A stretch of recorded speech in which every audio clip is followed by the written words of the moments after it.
So we're here today, Chair and Commissioners, to request an apology from the county on behalf of the community.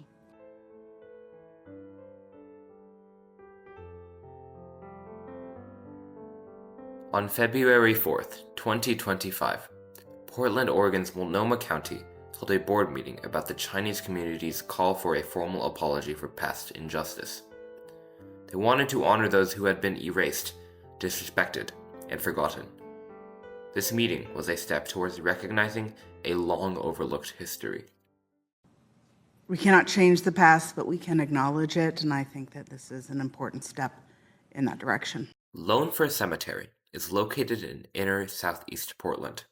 It is the oldest continuously operated cemetery in the Portland area, opening in 1855.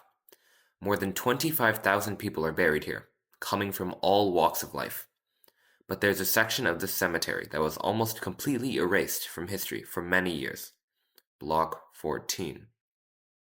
In the late 1800s, Chinese immigrants helped build Portland, working on railroads, mines, canneries, farms, restaurants, and laundries.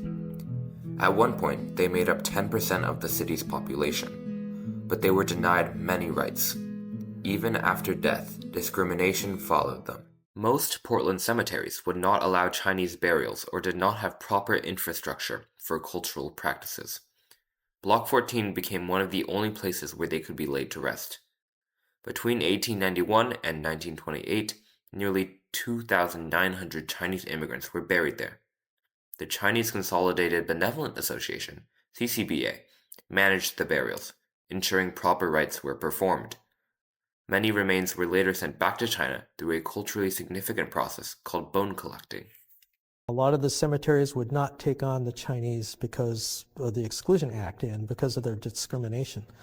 So they carved out a corner of the Lone Fir Cemetery specifically for the Chinese.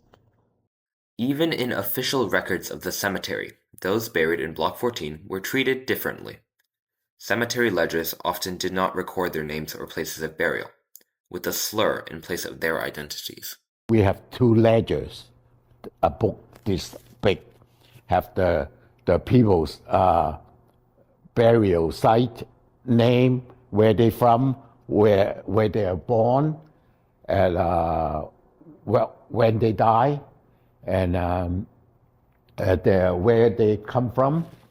They don't want to spend time to find out from CCBA where they are from or what their name, so they just put Chinaman. For years, the CCBA oversaw the repatriation of Chinese remains to China. However, not all families sent their relatives back. This could be because of the cultural practice to only disinter adult men, the financial situation of the family, or other reasons.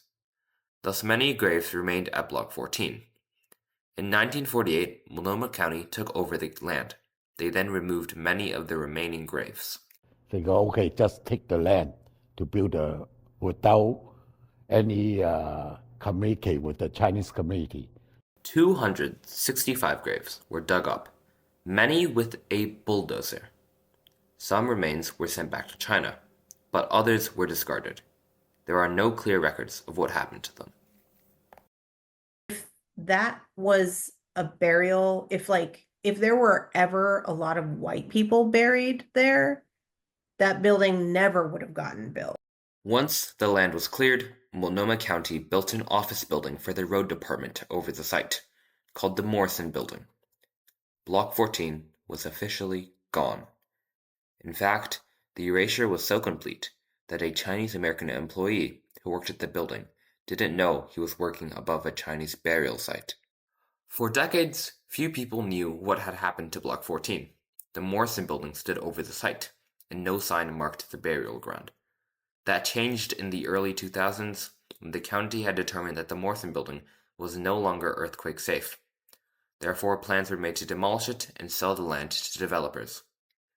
But community members who had learned about the history of Block 14 objected.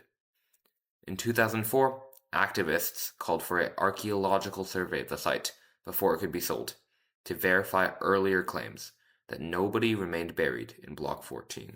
So we use a scanner from Seattle, a heavy machine, go through the whole parking lot, and we find the remain. And then also one children, a girl in the building underneath the first floor. The remains of at least one person were found to still be in Block 14. Artifacts, including traditional Chinese burial items, were also found. The county could no longer claim that all bodies in Block 14 had been removed. After the discovery, efforts to preserve Block 14 intensified. Instead of selling the land to developers, the county transferred it back to Lone Fir Cemetery.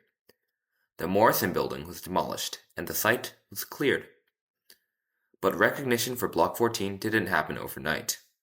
It took years of advocacy to ensure that the site would not just be another empty field. And afterwards, a long effort to dig deeper into the history of the place continued for years.